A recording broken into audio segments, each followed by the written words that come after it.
क्या आप जानते हैं कि इस दुनिया में एक ऐसी जगह मौजूद है जहां से गुजरने के बाद पिछले 100 साल में 50 से ज़्यादा बहरी जहाज और 20 से ज़्यादा हवाई जहाज गायब हो चुके हैं, लिटरली गायब हो चुके हैं। कोई नहीं जानता कि इन जहाज़ों के साथ क्या हुआ। कुछ लोग कहते हैं कि इस जगह के नीचे दज्जाल मौजूद है और इस वजह से कोई जहाज़ गुजर नहीं पाता। कुछ कहते हैं कि ये ब्लैक होल है जहाँ से इंसान और जहाज़ दूसरी डायमेंशन में चले जाते हैं जहाँ से वापस आना उनके लिए मुमकिन नहीं है। और कुछ लोग कहते हैं कि इस जगह पर एक सी मॉन्स्टर है जो कोई जहाज गुजरने नहीं देता, जो गुजरता है उसको खा जाता है। इतनी बड़ी इस कॉन्स्पिरेसी को आज दुनिया बर्मुदा ट्रायंगल के नाम से जानती है। पर बर्मुदा ट्रायंगल की असल कहानी है क्या, और बहुत सारी जो मिथ्स हैं उन मिथ्स की हकीकत क्या है, आइए समझते हैं।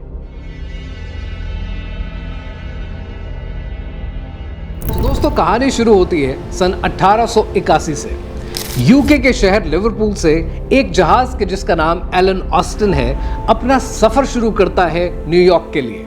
जब ये जहाज अटलांटिक ओशन से गुजरता है तो ये जहाज एक डिटूर लेता है और बर्मुदा ट्रायंगल के एरिया से गुजरने की कोशिश करता है। जैसे ये जहाज अटलांटिक ओशन में बर्मुदा ट्रायंगल के एरिया से गुजरता है तो एलन ऑस्टिन का कैप्टन एक और जहाज को समंदर में देखता है। ये जो दूसरा जहाज समंदर में मौजूद है ये बहुत तेज रफ्तारी के साथ समंदर में चल रहा है, जिस तरीके से कोई बहरी जहाज नहीं चलता। कैप्टन ये फैसला करता है कि इस गैर मामूली जहाज के कप्तान से रब्ता किया जाए और इस सारे मसले के बारे में पूछा जाए कि इसकी स्पीड इतनी ज़्यादा तेज किस तरह है। कैप्टन बड़ी कोशिश करता है लेकिन इस जहाज के कप्तान से रब्ता मुमकिन नहीं हो पाता।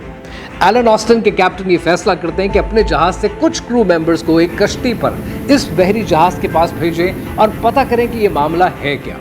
जब क्रू मेंबर कश्ती में इस बहरी जहाज के पास पहुंचते हैं और जहाज के ऊपर चढ़ते हैं तो वो देखकर हैरान हो जाते हैं कि इस बहरी जहाज में हर चीज़ अपनी जगह सही सलामत मौजूद है। जो क्रॉकरी जहां होनी चाहिए वो उस जगह मौजूद है। कोई साइन ऑफ फोर्स्ड एंट्री नहीं है, लेकिन कोई क्रू मेंबर इस बहरी जहाज पर नहीं पाया जाता। इंसान का नामो निशान नहीं है। ये देखकर क्रू मेंबर्स हैरान हो जाते हैं कि कोई इंसान इस जहाज पर नहीं है, फिर भी बड़ी तेज रफ्तारी के साथ समंदर में ये जहाज चल रहा है। और ये हैरान कुन मामला वो अपनी आंखों से नोट करते हैं। कश्ती में वापस आकर एलन ऑस्टिन के कप्तान को बताते हैं कि ये सारा मामला है क्या। जब कप्तान ये चीज़ नोट करता है तो दोबारा नजर डालता है उस बहरी जहाज की जानिब, पर वो बहरी जहाज समंदर से गायब होता है। अब इसकी वजह क्या है ये मैं आपको बताऊंगा थोड़ा आगे चल। बर्मुदा ट्रायंगल में होने वाला एलन ऑस्टिन का ये वाकया अकेला नहीं है। 1918 में यूएस नेवी का एक जहाज जिसका नाम यूएस साइक्लोप्स था, और वो उस जमाने में यूएस नेवी का एक फ्लैगशिप जहाज था, वो गुजरता है बर्मुदा ट्रायंगल के एरिया से। नोट करने वाली बात यह है कि यूएस साइक्लोप्स नामी इस जहाज के ऊपर 10,000 टन मैंगनीज मौजूद था। और मैंगनीज दोस्तों वो मटेरियल है जो एक्सप्लोसिव्स बनाने के काम आता है। जब ये जहाज बर्मुदा ट्रायंगल के एरिया से गुजरता है और पीछे कंट्रोल टावर के साथ राब्ते में होता है तो अचानक इसका राब्ता मुनक़ता हो जाता है। कुछ पता नहीं चलता कि ये बहरी जहाज कहाँ गया। अगर समंदर में कोई तूफान भी आ जाए तो कप्तान आमतौर पर राब्ता करते हैं कंट्रोल टावर से, लेकिन कोई एसओएस कॉल, कोई डिस्ट्रेस कॉल कंट्रोल टावर को मौसूल नहीं होती। और आज तक पता नहीं चल सका कि इस यूएस साइक्लोप्स नामी जहाज के साथ क्या हुआ, जमीन खा गई या आसमान निकल गया। लेकिन यह वाकया अभी बर्मुदा ट्रायंगल में होने वाला एक वाकया नहीं है। दिसंबर 1945 में यूएस नेवी के 5 टॉर्पीडो बॉम्बर प्लेन्स जिनका नाम फ्लाइट 19 है वो परवाज लेते हैं अपनी रूटीन फ्लाइट के लिए फ्लोरिडा से और गुजरते हैं बर्मुदा ट्रायंगल की जानिब। जब वो बर्मुदा ट्रायंगल से गुजरते हैं तो कप्तान ये राब्ता करके कंट्रोल टावर को इन्फॉर्मेशन देते हैं कि उनके जहाज का कंपास नहीं चल रहा, उनको नहीं पता कि वो किस डायरेक्शन में है। जब कप्तान अपना मैनुअल कंपास निकालते हैं तो अपने मैनुअल कंपास पे भी देखते हैं कि उनको डायरेक्शन नहीं मिल रही, और वो कंट्रोल टावर से ये कहते हैं कि हमें नहीं पता कि हम इस वक्त कहाँ हैं, या तो हम नॉर्थ की साइड पर हैं या हम साउथ की साइड पर हैं, लेकिन जहाँ पर भी हैं हमारा अंदाज़ा है कि हम 350 किलोमीटर एकदम से दूर आ चुके हैं। और कुछ देर के बाद फ्लाइट 19 के 5 जहाज से राब्ता मुनक़ता हो जाता है। और ये यूएस नेवी का एक बहुत बड़ा लॉस था 1945 में कि उनको ये मालूम ही नहीं हो सका कि ये 5 जहाज गए कहां। दोस्तों ये वाकयात जो आपने अब तक सुने ये थे रीसेंट हिस्ट्री से, लेकिन अगर थोड़ा सा माजी में जाएं तो सन 1492 में क्रिस्टोफर कोलंबस जो इंडिया ढूंढने निकले थे लेकिन पहुंच गए थे वो अमेरिका, और अमेरिका को डिस्कवर कर लिया। क्रिस्टोफर कोलंबस भी गुजरे बर्मुदा ट्रायंगल के एरिया से, और क्रिस्टोफर कोलंबस अपने जर्नल में लिखते हैं कि जब वो बर्मुदा ट्रायंगल के एरिया से गुजरे तो उन्हें भी अजीबो गरीब हरकत व सकनात नोट करने को मिली। एक बात वो ये लिखते हैं कि जब वो इस इलाके से गुजरे तो उन्होंने ये देखा कि आसमान पे जो सितारे हैं वो एक दूसरे से दूर जा रहे हैं। उन्होंने ये देखा कि एक चमकती हुई चीज पानी के अंदर जाती है और फिर बाहर आती है, बिल्कुल इस तरह कि जिस तरह से दूर एक मोमबत्ती हो और वो पानी में जाए और पानी से बाहर जलती हुई निकल आए। उन्होंने ये देखा कि कुछ अजीबो गरीब उनको ऐसी चीज़ें देखने को मिली है कि ज़मीन से आसमान की तरफ शिकार किया जाए रोशनी का। लेकिन जैसे ये बातें क्रिस्टोफर कोलंबस लिखते हैं कि उन्होंने अपने स्टाफ के साथ, अपने क्रू मेंबर्स के साथ शेयर की, ये वाकयात होने बंद हो गए। क्रिस्टोफर कोलंबस की ये सारी बातें जो इन्होंने अपने जर्नल में लिखी ये भी निशानदेही करती हैं कि बर्मुदा ट्रायंगल एक एरिया ऑफ इंटरेस्ट है। लेकिन ये एरिया ऑफ इंटरेस्ट बना कैसे, आइए समझते हैं। दोस्तों बर्मुदा ट्रायंगल कहते हैं अमेरिका के साथ मौजूद अटलांटिक ओशन के उस एरिया को कि जिसको अगर ट्रायंगल के तौर पर देखें तो ये टच करता है फ्लोरिडा के साथ, बर्मुदा के साथ और पोर्टो रिको के साथ। ये एरिया इतना बड़ा है कि इसका साइज 1.5 लाख स्क्वायर माइल्स बनता है। यानी अगर आप 2 जापान भी इसके अंदर डालें तो पूरे के पूरे जापान समा सकते हैं। ये एरिया ख़त्म नहीं होगा, फिर भी बहुत सा एरिया बच जाएगा। बर्मुदा ट्रायंगल की सिग्निफिकेंस इसलिए है कि बर्मुदा ट्रायंगल से रिलेटेड बहुत सी कॉन्स्पिरेसी थेरीज पाई जाती हैं, और आज कोशिश ये होगी कि एक एक करके तमाम कॉन्स्पिरेसी थेरीज को समझें कि वो सही है या गलत, और अगर कोई प्लॉजिबल रीज़न बन सकता है तो वो प्लॉजिबल रीज़न क्या हो सकता है।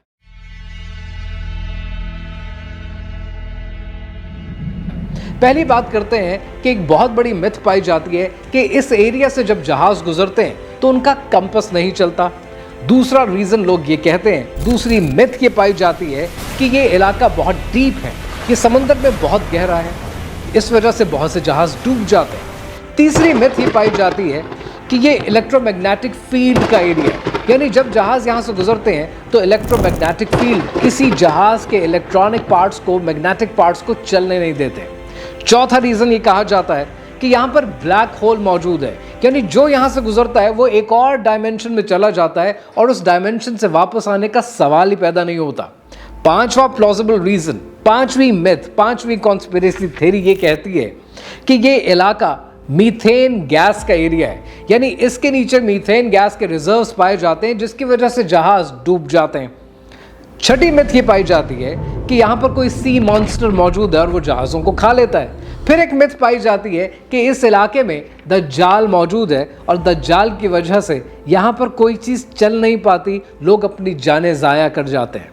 एक और मिथ ये पाई जाती है कि इस इलाके में एक रोग वेव आती है और वो वेव इतनी ऊंची होती है, तूफान इतना बड़ा होता है कि बहरी जहाज डूब जाते हैं, हवाई जहाज डूब जाते हैं। एक और मिथ ये पाई जाती है कि यहाँ पर यूएफओज हैं और यूएफओज की वजह से, एलियंस की वजह से कोई काम नहीं हो पाता, जहाज डूब जाते हैं। और एक जो आखिरी मिथ पाई जाती है जिसके बारे में कहा जाता है कि यहाँ पर कोई गवर्नमेंट फैसिलिटी मौजूद है, सीक्रेट फैसिलिटी है, और यहाँ पर कुछ ऐसे राज मौजूद हैं हुकूमतों के कि जिसकी वजह से वो ऐसे तजर्बे कर रहे हैं कि यहाँ के ऊपर गुजरने वाले बहरी जहाज और हवाई जहाज डूब जाते हैं। अब ये एक एक मिथ क्या है ये समझने से पहले ये समझना ज़रूरी है कि बर्मुदा ट्रायंगल को बर्मुदा ट्रायंगल का नाम क्यों मिला और उसकी शोहरत किस ज़माने में ज़्यादा मशहूर हुई। दोस्तों 1964 में विंसेंट हेज गैडिस नाम के एक आदमी ने पल्प मैगजीन में एक आर्टिकल लिखा। उस आर्टिकल का टाइटल था द डेडली बर्मुदा ट्रायंगल, जिसके बाद से इस इलाके का नाम बर्मुदा ट्रायंगल के नाम से मशहूर हो गया और इसको पहचाना जाने लगा। 1964 में छपने वाला ये आर्टिकल इसलिए मशहूर हो गया क्योंकि पल्प मैगजीन बात करता था बहुत सारी ऐसी साई-फाई चीज़ों के बारे में, बहुत सारी ऐसी कंट्रोवर्सीज के बारे में, और ये कंट्रोवर्सी अपने आप में हिट हो गई। बर्मुदा ट्रायंगल को जब आप इंटरनेट पे सर्च करेंगे तो आपको बेतहाशा मूवीज़ मिलेंगी, बेतहाशा बुक्स मिलेंगी, बेतहाशा कॉन्स्पिरेसी थेरीज मिलेंगी, लेकिन जो बड़ी बड़ी 10 कॉन्स्पिरेसी थेरीज हैं उनका अभी मैंने आपके साथ जिक्र किया। 1964 1964 में छपने वाला विंसेंट H. गैडिस का यह आर्टिकल वाहिद आर्टिकल नहीं था। 1950 में मियामी हेराल्ड में भी बर्मुदा ट्रायंगल को लेकर बहुत डिस्कशन हुई। 1952 में फेट मैगजीन ने सी मिस्ट्री एट आवर बैकडोर के नाम से बर्मुदा ट्रायंगल का जिक्र किया। जब दिसंबर 1945 में फ्लाइट 19 के 5 जहाज गुम हो गए, तब भी बर्मुदा ट्रायंगल का बहुत शोर हुआ और 1974 में द बर्मुदा ट्रायंगल के नाम से एक किताब छपी और वो किताब उस ज़माने की बेस्ट सेलर बुक बनी। जब कोई किताब बेस्ट सेलर बन जाती है तब तारीख में उसका जिक्र ज़्यादा होना शुरू हो जाता है, लोग उसके बारे में बात ज़्यादा करते हैं और लोगों को चैवा गोइयों को शौक है, इसलिए बहुत सी कॉन्स्पिरेसी थ्योरीज लोगों ने अपने आप भी जोड़ना शुरू कर दी। अब जो 10 इंपॉर्टेंट कॉन्स्पिरेसी थ्योरीज हैं, आइए एक एक करके समझते हैं कि वो सही है या गलत।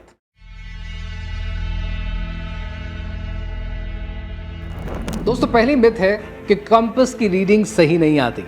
ये हमेशा याद रखिएगा कि दुनिया में जब भी आप कंपास को देखते हैं तो कंपास में जो दुनिया का मैग्नेटिक नॉर्थ पोल है और ज्योग्राफिक नॉर्थ पोल है, उन दोनों में फ़र्क मौजूद होता है। इसलिए कंपास अक्सर अपनी रीडिंग थोड़ी सी फ़र्क के साथ आपको देते हैं।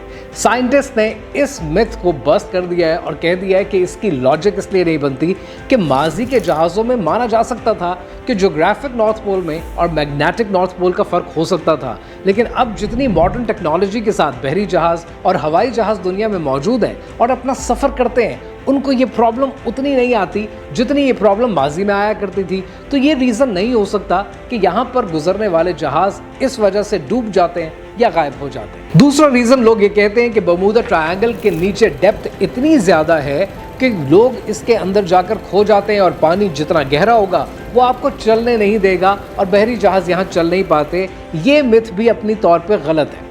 बर्मुदा ट्रायंगल के अंदर बहुत से एरियाज़ हैं, जैसे मैंने जिक्र किया कि 1.5 लाख स्क्वायर माइल्स का एरिया बनता है, तो कुछ एरियाज़ बहुत गहरे हैं, कुछ एरियाज़ में शैलो वाटर भी मौजूद है, यानी बहुत ज़्यादा गहराई नहीं है। जो मैक्सिमम गहराई आज तक बर्मुदा ट्रायंगल के किसी भी एरिया में नोट की गई है वो 25,000 फुट है। अब 25,000 फुट को अगर आप दुनिया की सबसे ज़्यादा गहरी जगह के साथ नोट करना चाहें तो दुनिया में समंदर में जो सबसे गहरी जगह है वो 33,000 फुट है और वहाँ पर भी जहाज़ नहीं डूबते। सो ये मिथ भी साइंटिस्ट ने बस्ट कर दी है। तीसरी लॉजिक लोग देते हैं कि यहाँ पर इलेक्ट्रोमैग्नेटिक फील्ड मौजूद है। अगर इलेक्ट्रोमैग्नेटिक फील्ड मौजूद होते तो माजी में बनने वाले जहाज़ लकड़ी से हुआ करते थे, लेकिन अब टेक्नोलॉजी बदल चुकी है, तो अब जो जहाज़ गुजरते हैं अब वो क्यों नहीं डूबते? अगर इलेक्ट्रोमैग्नेटिक फील्ड का प्रॉब्लम होता तो ये आज ज़्यादा होता, माजी में शायद ये इतना ना होता, लेकिन it's the other way around. अब ये प्रॉब्लम नहीं है, अब जहाज़ नहीं डूबते, तो माजी में क्यों डूबते थे? सो इलेक्ट्रोमैग्नेटिक फील्ड की लॉजिक को भी कोई नहीं मानता कि ये लॉजिक है और साइंटिस्ट कहते हैं कि इलेक्ट्रोमैग्नेटिक फील्ड के होने या ना होने से जहाज पर फर्क नहीं पड़ता। दोस्तों, बर्मुदा ट्रायंगल को लेकर कुछ लोगों का मानना यह है कि यहाँ पर ब्लैक होल मौजूद है और लोग एक और दिशा में, एक और डायरेक्शन में, एक और सिमत में चले जाते हैं, जिसकी वजह से वो ब्लैक होल से वापस नहीं आ पाते। इस लॉजिक को इसलिए लॉजिक नहीं माना जा सकता क्योंकि आइंस्टाइन का कहना है कि अगर ब्लैक होल की मौजूदगी हो तो उसके लिए आपको E=mc², आपको मास भी चाहिए और बहुत ज़्यादा तादाद में एनर्जी चाहिए, और वो दोनों यहाँ पर मौजूद नहीं है। दूसरी बात ये कि अगर किसी और डायमेंशन में चले जाएं तो ऐसा क्यों है कि बर्मुदा ट्रायंगल में होने वाले बहुत से हादसों में से बहुत से ऐसे हादसे मौजूद हैं कि जिसका मलबा मिल चुका, जो जहाज़ डूबे, जो जहाज़ टूटे, उनका मलबा मिला भी है। तो ऐसी लॉजिक के साथ आप ये नहीं मान सकते कि यहाँ पर ब्लैक होल मौजूद है। कुछ लोग कहते हैं कि बर्मुदा ट्रायंगल के एरिया के नीचे मीथेन गैस मौजूद है और जब मीथेन गैस इवेपोरेट करती है तो बहुत से बबल्स बनते हैं। जब बबल्स बनते हैं तो बहरी जहाज़ उन बबल्स की प्रेशर की वजह से डूब जाते हैं और आगे अपना सफ़र जारी नहीं कर पाते। इसको लॉजिक मानना इसलिए सही नहीं होगा कि बर्मुदा ट्रायंगल पे बहुत सी दुनिया ने काम किया, लेकिन जो एक नोटेबल काम है वो डॉक्टर कार्ल क्रोजेलनिकी का काम है, जो कि एक ऑस्ट्रेलियन साइंटिस्ट हैं, और उनका ये मानना है, और उनके अलावा यूएस जियोलॉजिकल सर्वे का भी ये मानना है कि इस इलाके में जो last trace of methane gas मिले थे ना, वो ट्रेस मिले थे 15,000 साल पहले। यानी यहाँ पर अगर कभी मीथेन गैस का सिलसिला हुआ भी तो वो 15,000 साल पहले होगा। तो डॉक्टर क्रुजेल्निकी कहते हैं कि बहुत माइन्यूट चांस है इस लॉजिक का कि मीथेन गैस की वजह से यहाँ पर हादसे होते हैं। सो इसको भी लॉजिक मानना सही नहीं होगा, ये भी सिर्फ एक कॉन्स्पिरेसी थ्योरी है। कुछ लोग कहते हैं कि इस जगह के नीचे एक सी मॉन्स्टर मौजूद है। अगर सी मॉन्स्टर मौजूद होता तो उसको लॉजिक शायद मैं इसलिए नहीं मानूंगा कि क्या वो मॉन्स्टर इतना सेलेक्टिव है कि कुछ जहाज़ों को छोड़ देता है और कुछ जहाज़ों को पकड़ लेता है। यानी माजी में उसने 50 बहरी जहाज़ पकड़े, पिछले 100 साल में 20 हवाई जहाज़ पकड़े और बहुत से जहाज़ों को नहीं भी पकड़ा। तो ये कोई लॉजिक नहीं है। अगर ये लॉजिक होती तो उसकी साइटिंग मौजूद होती। जब हम ईद का चांद देखते हैं तो उसके भी शवाहिद इकट्ठे करते हैं। आज तक सी मॉन्स्टर के कोई शवाहिद नहीं मिले, लिहाजा ये भी एक कॉन्स्पिरेसी थ्योरी है जिसका हकीकत से दूर दूर तक कोई ताल्लुक नहीं है। कुछ लोगों का मानना यह है कि इस इलाके में दज्जाल मौजूद है और दज्जाल की मौजूदगी की वजह से यहाँ पर जहाज डूबते हैं। दोस्तों, जहाँ तक दज्जाल का ताल्लुक है तो सही मुस्लिम की हदीस है जिसकी रावी फातिमा बिन्त कैस हैं और फातिमा बिन्त कैस रज़ी अल्लाह ताला अन्हा फरमाती हैं कि, और उनकी रिवायत है कि तमीम अद-दारी रज़ी अल्लाह ताला अन्हो जब उन्होंने इस्लाम कबूल किया और रसूल पाक सल्लल्लाहु अलैहि वसल्लम के पास आए और आप सल्लल्लाहु अलैहि वसल्लम से ज़िक्र किया अपने एक किस्से का, अपनी एक वाक़े का कि कैसे वो समंदरों पर खो गए, 30 दिन खो गए और 30 दिन समंदरों में भटकते हुए एक जजीरे पर पहुँचे और वहाँ उनकी मुलाकात दज्जाल से हुई। अब यहाँ पर सवाल ये है कि नंबर 1, मैं कोई रिलीजियस स्कॉलर नहीं हूँ तो सही से आपको ये नहीं कह सकता कि दज्जाल कहाँ है और कहाँ नहीं। ये बात अपनी जगह हकीकत है कि अल्लाह ताला और उसका रसूल सल्लल्लाहु अलैहि वसल्लम हमेशा सच कहते हैं और सच की तरफ उन्होंने हमेशा निशानदेही की है। तो अगर दज्जाल का जिक्र किया है तो दज्जाल का फितना हकीकत है और एक दिन दुनिया के सामने रोनुमा होगा। लेकिन आप और मैं सही से नहीं कह सकते कि वो इस वक्त कहाँ मौजूद है। जहाँ तक ताल्लुक़ है इस रिवायत का तो ये रिवायत एक जजीरे से ताल्लुक़ रखती है, जबकि हम बरमूदा ट्रायंगल में जो बात कर रहे हैं हम बात पानी की कर रहे हैं कि पानी के ऊपर से जब कोई चीज़ गुजरती है तो वो डूब जाती है। और लॉजिक शायद दज्जाल के यहाँ पर ना होने की शायद एक लॉजिक ये बनती है कि अब अगर आप इस दुनिया को देखें तो अब बरमूदा ट्रायंगल की सिग्निफिकेंस क्या है। बरमूदा ट्रायंगल पे 1945, 1918 ये वो दौर था कि जब बरमूदा ट्रायंगल से लोग डरते डरते सफ़र किया करते थे। लेकिन आज की दुनिया को अगर आप देखें तो बरमूदा ट्रायंगल के ऊपर जहाज़ भी चल रहे हैं, बरमूदा ट्रायंगल के ऊपर बहरी जहाज़ भी चल रहे हैं, हवाई जहाज़ गुजर रहे हैं। तो इस वक्त ये एक मेन कमर्शियल रूट है और इस कमर्शियल रूट के ऊपर बहुत सी परवाज़ें चलती हैं। अगर दज्जाल होता और वो दज्जाल पसंद नहीं करता और कुछ जहाज़ों को गिरा देता है तो फिर बाकी जहाज़ों को भी गिराता, तो इस वक्त ये कमर्शियल रूट ना बन चुका होता। सो इसलिए इस बात को मानने के लिए बहुत सी लॉजिक्स और चाहिए होंगी कि यहाँ पर दज्जाल मौजूद है कि नहीं, बट ये बात सही से कही नहीं जा सकती कि दज्जाल मौजूद है या नहीं। फिर कुछ लोग कहते हैं कि यहाँ पे एक रोग वेव आती है और वेव इतनी ऊंची होती है कि बहरी जहाज भी डूब जाते हैं, हवाई जहाज भी डूब जाते हैं। किसी हद तक इसमें सच्चाई इसलिए हो सकती है कि इस इलाके में टर्बुलेंसेस बहुत आती हैं, ट्रॉपिकल वेदर है तो तूफ़ान बहुत आते हैं और तूफ़ानों की वजह से जहाज़ डूब भी जाते हैं, बहरी जहाज़ भी डूब जाते हैं, हवाई जहाज़ भी डूब जाते हैं। लेकिन ये भी ज़रूर जहन में रखिएगा कि पिछले दौर में माजी में बहुत ज़्यादा टेक्नोलॉजिकल एडवांसमेंट थी नहीं, जिसकी वजह से बहुत से जहाज़ डूब भी जाते थे। और अब दुनिया में टेक्नोलॉजिकल एडवांसमेंट है तो अब जहाज़ इतने नहीं डूबते। लेकिन इस बात को आप इस नज़रिए से भी देख सकते हैं कि ख़राब मौसम कुड बी अ रीज़न, लेकिन ये कोई कॉन्स्पिरेसी थ्योरी नहीं है कि यहाँ पर जिन्नात मौजूद हैं या यहाँ पर ब्लैक होल मौजूद है। तो ये अगर निशानदेही करती है तो वो मौसम की निशानदेही करती है। तो दोस्तों, मौसम ख़राब होने की वजह से जहाज़ का डूब जाना सिर्फ बरमूदा ट्रायंगल के साथ तो एसोसिएटेड नहीं है, कि दुनिया में बहुत सी जगहों के साथ एसोसिएटेड है। सो ये एक वाकई एक वाहिद रीज़न नहीं हो सकता। यहाँ पर एक और रीज़न लोग देते हैं जो कि 9वीं बड़ी कॉन्स्पिरेसी थ्योरी है, और वो ये है कि यहाँ पर यूएफओस मौजूद हैं, अनआइडेंटिफाइड फ्लाइंग ऑब्जेक्ट्स मौजूद हैं, यानी एलियंस मौजूद हैं जो अपनी उड़न तश्तरी में आते हैं और चले जाते हैं, जिसकी वजह से जहाज़ डूब जाते हैं। अब इस बात को तो US navy and coast guards लिखते हैं कि कोई सुपर नेचुरल अकरिंग अभी तक साबित नहीं हो सकी इस इलाके के लिए, लिहाजा इस बात को मानने में भी कोई सदाकत मौजूद नहीं है। लोग 10वीं लॉजिक दोस्तों ये देते हैं कि यहाँ पर कोई गवर्नमेंट फैसिलिटी मौजूद है। अब इस बात को थोड़ा सा एडिट करके देखते हैं, और वो एडिट इस तरीके से करते हैं कि गारमेंट फैसिलिटी के साथ साथ हमें कहते हैं कि गारमेंट सीक्रेट फैसिलिटी और may be garment secret interest. अब इस लॉजिक को ज़रा गौर से देखते हैं। हमने ये देख लिया कि ब्लैक होल मौजूद नहीं है, हमने ये देख लिया कि दज्जाल शायद मौजूद है, शायद मौजूद नहीं है, लेकिन जितनी साइंटिफिक एडवांसमेंट अब तक हो चुकी है वो बार बार ये निशानदही करती हैं कि ख़राब मौसम की वजह से बहुत से जहाज़ डूब जाते हैं। दूसरी इंपॉर्टेंट चीज़ जो आप लोगों के लिए बहुत ज़रूरी है वो ये कि आज दुनिया जहान के साइंटिस्ट इस बात के ऊपर यकीन रखते हैं कि जितने बहरी जहाज़, जितने हवाई जहाज़ आज बरमूदा में अब तक डूबे हैं, इतने तो दुनिया के किसी भी इलाके में डूबते हैं। चाहे आप मलेशियन एयरलाइंस का जहाज़ MH370 को ले लीजिए या किसी भी और जहाज़ को ले लीजिए, दुनिया में इतने हादसा कॉमन हैं और हर तरफ होते हैं। अब यहाँ पर आप ये कहेंगे कि गारमेंट फैसिलिटी पर बात करें, बिल्कुल बात करते हैं, लेकिन उससे पहले ज़रा वापस चलते हैं कि हमने बात की 1881 के एलन ऑस्टिन जहाज़ की। दोस्तों, एलन ऑस्टिन के जहाज़ के कप्तान को समंदर में कोई और जहाज़ मिला या नहीं मिला, इसके बारे में लोग बात तो बहुत करते हैं, लेकिन हिस्ट्री की किताबें उठाकर देख लीजिए या इवन लॉयड्स ऑफ लंदन जो इंश्योरेंस कंपनी थी उनके रिकॉर्ड्स उठाकर देख लीजिए, वो बार बार साबित करते हैं कि ऐसा कोई प्रूफ मौजूद नहीं है कि समंदर में कप्तान को ऐसा कोई जहाज़ नज़र आया हो, वरना उसने अपने मेमोइर्स में इसका जिक्र किया होता। तो 1881 इतनी पुरानी कहानी है, इतना पुराना अर्बन लेजेंड है कि उस वाक़े को सही मानना, गलत मानने के लिए कोई शवाहिद मौजूद नहीं है।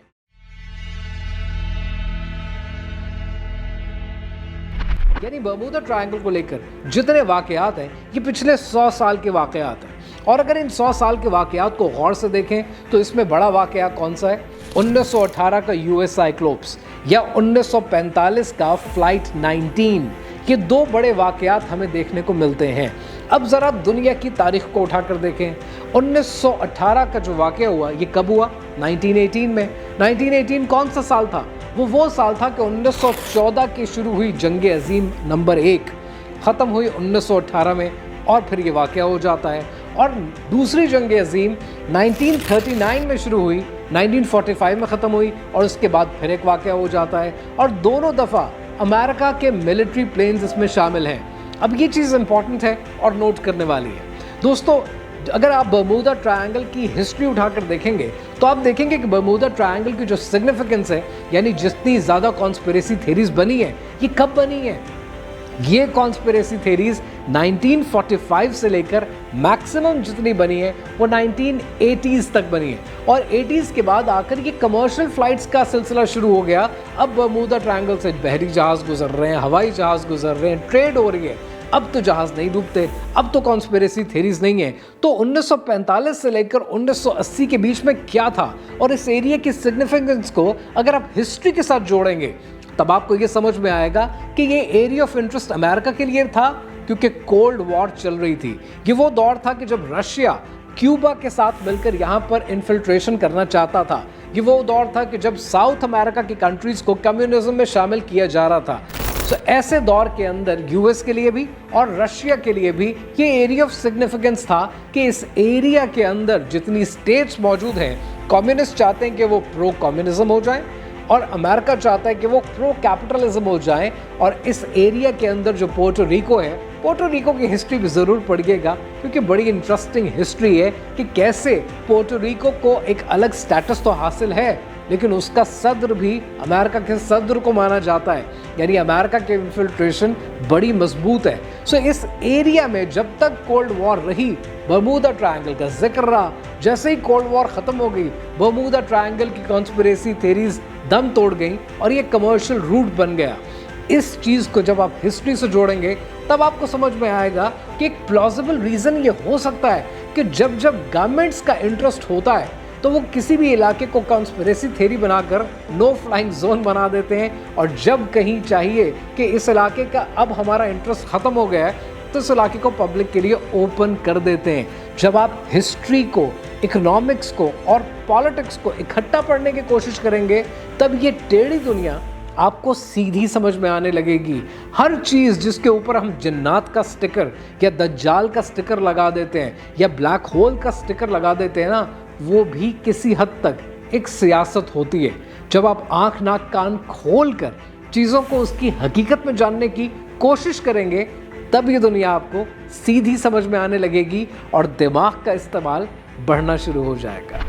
दोस्तों, अगर कॉन्स्पिरेसी थीरीज मौजूद नहीं है और बर्मुदा ट्रायंगल एक कमर्शियल रूट बन चुका है और बेतहाशा फ्लाइट्स जा रही है, बेतहाशा बहरी जहाज गुजर रहे हैं, तो सारी वीडियो बनाने का मकसद क्या है?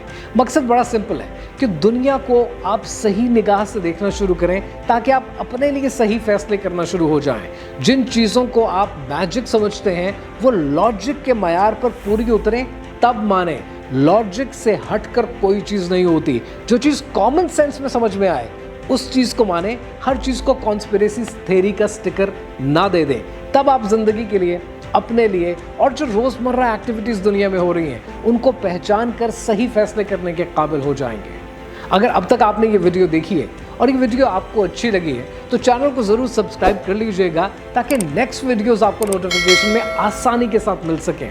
और अगर ये वीडियो आपको अब तक अच्छी लगी है तो मैं आपको रेकमेंड करूँगा कि आप ये वाली वीडियो ज़रूर देखें।